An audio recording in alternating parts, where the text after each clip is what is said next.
This channel does not promote any violent, harmful, or illegal activities. All content provided by this channel is meant for an educational purpose only. বেলডাঙ্গায় জাতীয় সড়ক ও rail অবরোধ করে বিক্ষোভ। ঝাড়খণ্ডে উদ্ধার হয় মুর্শিদাবাদের বেলডাঙ্গার পরিযায়ী শ্রমিক আলাউদ্দিন শেখের ঝুলন্ত দেহ। খুনের অভিযোগ পরিবারের, মৃতদেহ গ্রামে পৌঁছতেই বিক্ষোভে ফেটে পড়েন এলাকার লোকজন। বেলডাঙ্গা থানা এলাকার মহেশপুরে 12 নম্বর জাতীয় সড়ক অবরোধ করেন স্থানীয়রা। সেই ছবি দেখছেন আপনারা। স্লোগান দাও, স্লোগান দাও, স্লোগান দাও, স্লোগান দাও, স্লোগান দাও।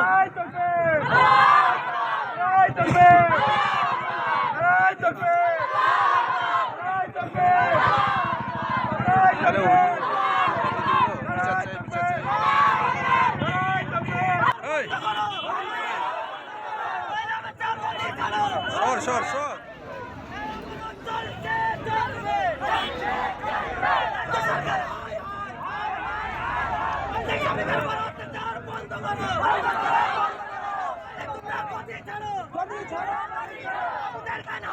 যেখানে পশ্চিমবাংলার মুর্শিদাবাদের বাইরে কাজে যাচ্ছে, মুর্শিদাবাদ নাম শুনলে তাদের অ্যালার্জি হচ্ছে। কেননা আমরা এই ভারতবর্ষের মাটির নাগরিক নয়। পশ্চিমবাংলা কি ভারতের ভূগর্ভ নয়? মুর্শিদাবাদ কি ভারতের অঙ্গন নয়? তাহলে কেন মুর্শিদাবাদবাসীকে নিয়ে এত ঘৃণা? এই মুর্শিদাবাদ একটা ঐতিহাসিক জেলা, নবাবের জেলা, কেন এই মুর্শিদাবাদ বাসীকে এত অত্যাচার করা হচ্ছে? এর জন্য দায়ী আবু তাহের খান এবং যারা শাসক দলের এমএলএ আছে তারা যদি আজকে মুখ খুলতো তাহলে এরকম বিশৃঙ্খলা। বেলডাঙ্গার বুকে দেখেন কতজনকে মারা হলো। প্রশাসন কি করছে? প্রশাসন বলতে পারছে না রাজ্য সরকারকে যে মশলাতে বসেছে তাকে যে মানুষের উপর অত্যাচার হচ্ছে কেন? আজকে প্রশাসন এসে ডায়লগ মারছে দিয়ে অবরোধ করে কি হবে? তৃণমূলের লোক কোথায়? আজকে তৃণমূলের লোক কেন আসছে না? এখানে কোনো রাজনৈতিক বিষয় নয়। দুটো ছবি আপনাদেরকে দেখাচ্ছি।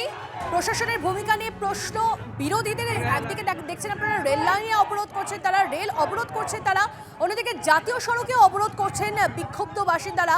রাস্তা থেকে রেল সর্বত্র বিক্ষোভ, অবরোধ।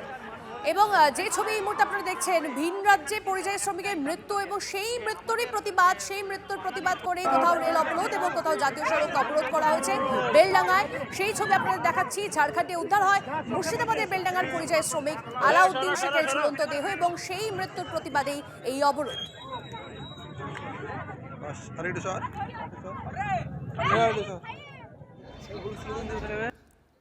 যেখানে পশ্চিমবাংলার মুর্শিদাবাদের বাইরে কাজে যাচ্ছে, মুর্শিদাবাদ নাম শুনলে তাদের অ্যালার্জি হচ্ছে। কেননা আমরা এই ভারতবর্ষের মাটির নাগরিক নয়। পশ্চিমবাংলা কি ভারতের ভূগর্ভ নয়? মুর্শিদাবাদ কি ভারতের অঙ্গন নয়? আমরা দেখেছিলাম এখানে ইউসুফ পাঠানকে ভোট দিয়ে, আজকে এসছে তার মুখে কোনো কথা নেই। ইউসুফ পাঠান আজকে নেই, এত বড় ঘটনা এখানে এখনো এমএলএ কোনো পাত্তা নেই।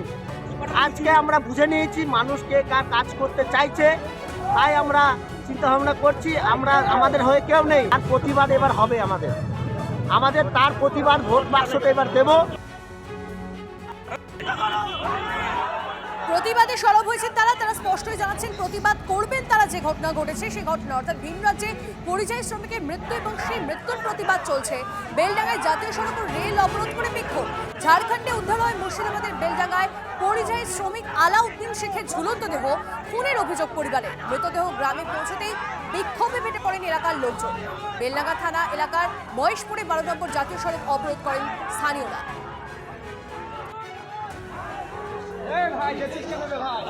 আপনাকে জানিয়ে রাখি, এই মুহূর্তে যে ছবি দেখছেন আপনারা, ঘটনাস্থলে এলাকায় পৌঁছন অধীর রঞ্জন চৌধুরী, কংগ্রেস নেতা অধীর রঞ্জন চৌধুরী, তিনি পৌঁছেছেন সেখানে।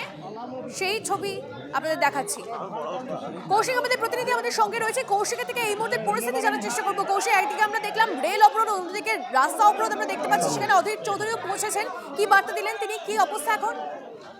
দেখো, অধীর চৌধুরী তিনিও কিন্তু এই ঘটনাস্থলে এসেছেন, সাধারণ মানুষকে বোঝানোর চেষ্টা করছেন এবং তিনি বার্তা দিচ্ছেন যাতে হিংসা নয়, শান্তিপূর্ণ আন্দোলন হোক, কিন্তু কোনো হিংসা বা অবক্ষয় যেন না হয়। এবং এরপর তিনি কিন্তু সেই পরিযায়ী শ্রমিকের বাড়ির উদ্দেশ্যে রওনা দেয় এবং সেই মৃত পরিযায়ী শ্রমিকের পরিবারের সঙ্গে কথা বলবেন অধীর চৌধুরী এবং তাদের উদ্দেশ্যেও বার্তা দেবেন। এবং তিনি যেটা বলছেন যে ঘটনা ঘটেছে সেটা নিন্দনীয়, ঝাড়খণ্ডের যে ঘটনা ঘটেছে এবং এই সব ঘটনা পূর্ণাঙ্গ তদন্ত হোক। তিনিও দাবি জানাচ্ছেন যে পূর্ণাঙ্গ তদন্ত হোক, কিন্তু যে আন্দোলন যে হচ্ছে সেই আন্দোলনের নামে যেন কোনো হিংসাত্মক কিছু না হয় সেই বিষয়ে নজর রাখার জন্য তিনি আবেদন করেন। তিনিও কিন্তু হাত জোড়ে আবেদন করে তিনি যে তারা আন্দোলনে শান্তিপূর্ণ যেন থাকে সেই বিষয়েও তিনি আবেদন করেন। এবং এর পাশাপাশি কিন্তু এখনো কিন্তু আন্দোলন চলছে, রেল লোক কিন্তু দাঁড়িয়ে রয়েছে, রেল লাইনেও যেমন অবরোধ রয়েছে সেরকম জাতীয় সড়ক যে 12 নম্বর জাতীয় সড়ক, সেই 12 নম্বর জাতীয় সড়কের যে মহেশপুর মোড়, সেই মহেশপুরের মোড়েও কিন্তু এখনো অবরোধ চলছে।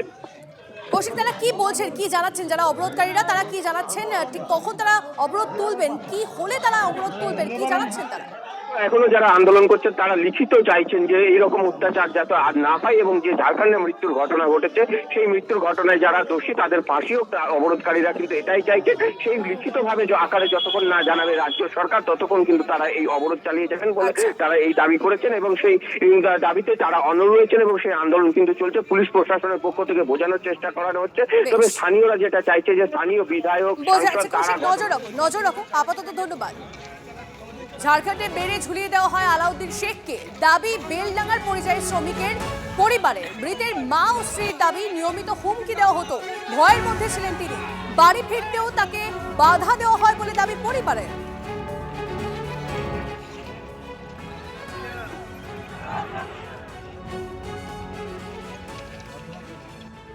মালিককে ফোন করে ঘর মালিক দৌড়ে যায় দেখছে, তাই জানলা দিয়ে দেখছে, তাই বাহিরে হুড়কো লাগানো মেয়েরই বসে থুইছে, মরি হুমকি দেখে বসে থুইছে। দেখুন সকাল থেকে আমরা তখন মরব। আর কাল বেটা আমার যখন বিকাল 3টি পর্যন্ত এক পাকে লাগাইছে বেটাকে। আপনার ছেলে কোনো সময় বলতো যে কেউ মানে হুমকি দিচ্ছে, হুমকি দিয়েছে বা বাড়ি এসো, 3-4 দিন আগে বলেছে ভয় লাগছে, হুমকি দিয়েছে। বেটাকে বলি বেটা বাড়ি চলে এসো, বেটা তুমি ওখান থেকে অন্য জায়গায় রুম নেবা। বেটাকে আসতে দেয়। মজমপুরের একটা ছেলে ছিল, তাকে পশু পৌঁছে গেছে, বেটাকে একলা হয়ে বেটাকে খালি রুম থেকে বেরোতে দেয়। 3-4 দিন আগে বলছে আমাকে ভয় ভয় লাগছে গো, তাই বলছে আমাকে ধুমকুড়ি দিচ্ছে। কেন হুমকি দেখাচ্ছে, সব ভয় দেখাচ্ছে। কি বলছে দাদা? তারা কি বলছে এটা বলে নে, যে আমাকে ভয় ভয় লাগছে এটাই বলছে। থাকতে ভয় লাগছিল? হ্যাঁ, ভয় ভয় লাগছে, তাই ভয় দেখাচ্ছে। ভয় দেখাচ্ছে তো? হ্যাঁ, কারা ভয় দেখাচ্ছে? ওই ওখানকার লোক মদ খেয়ে ওরকার লোক, ওরকার বস্তির লোক। এমনি আমার স্বামী শুধু বলতো যে আমাকে ভয় ভয় লাগছে গো, আমি একা আছি, তাই বলছে। গলায় দড়ি দিয়ে ঝুলাবে কেন, মেয়েরা ঝুলি দিয়েছে। হ্যাঁ, মানব ছাড়া কি মনে করবো না, বসে আছে সে, বসে কি গলায় ঢুকে যায়, সে মরে। আপনারা কি চাইছেন এখন? আমি চাইছি এই যে ফ্যামিলির অসহায় ফ্যামিলি, তার ছেলে মেয়ে দেখভালের করার কিছু আপনারা করবেন।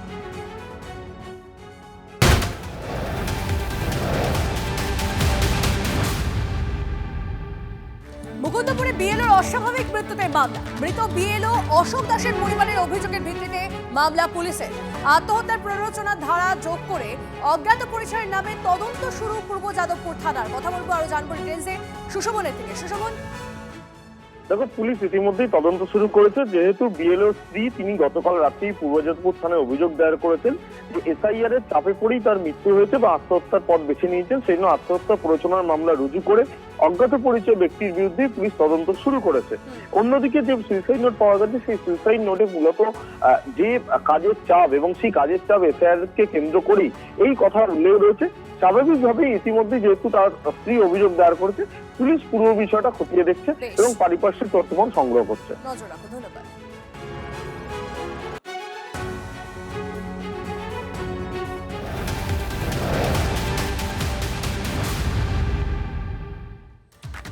ছিটকালিকাপুরে মৃত বিএলওর পরিবারের পাশে থাকতে দলের নেতৃত্বকে নির্দেশ অভিষেক বন্দ্যোপাধ্যায়।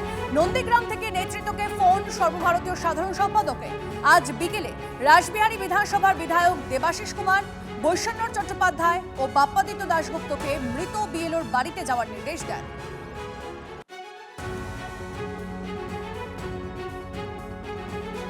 যদি কেউ দেখতে পায় যে সেই এলাকার বৈধ নাগরিকদের বাদ দেওয়ার চেষ্টা হচ্ছে, বৈধ নাগরিকদের হয়রান করা হচ্ছে, তো তার প্রতিবাদ যদি কেউ করে থাকেন সেটাকে তো চাপ বলে না, সেটাকে বলে অন্যায় চাপের প্রতিবাদ। অন্যায় চাপ যেটা দিল্লি থেকে আসছে, যে নাম বাদ দিতে হবে, নাম কাটতে হবে, তো সেইটা তো করতে পারবে না। সেই চাপটা পড়ে যাচ্ছে এদের উপর, সেই জন্য করেছে। হাইজ্যাক বলুন, কিডন্যাপ বলুন, কথা বললে তো সত্যি বেরিয়ে পড়বে, কিন্তু সত্যি তো তার আগেই বেরিয়ে গেছে। সত্যিকে কি কোনোদিন চাপা রাখা যায়? এতদিন আমরা বলতাম মমতা বন্দ্যোপাধ্যায় চোর হ্যাঁ, এখন তো আপনারাও দেখছেন যে আমার রাজ্যের মুখ্যমন্ত্রী মোবাইল চোর। যে রাজ্যের মুখ্যমন্ত্রী মোবাইল চোর হবে সে রাজ্যের কাউন্সিলর তোলাবাজ হবে না, রাজু বিশ্বাস সাট্টা চালাবে না, তাহলে ওদের চলবে কেমন করে? ওদের তো আর কয়লা গরু নেই।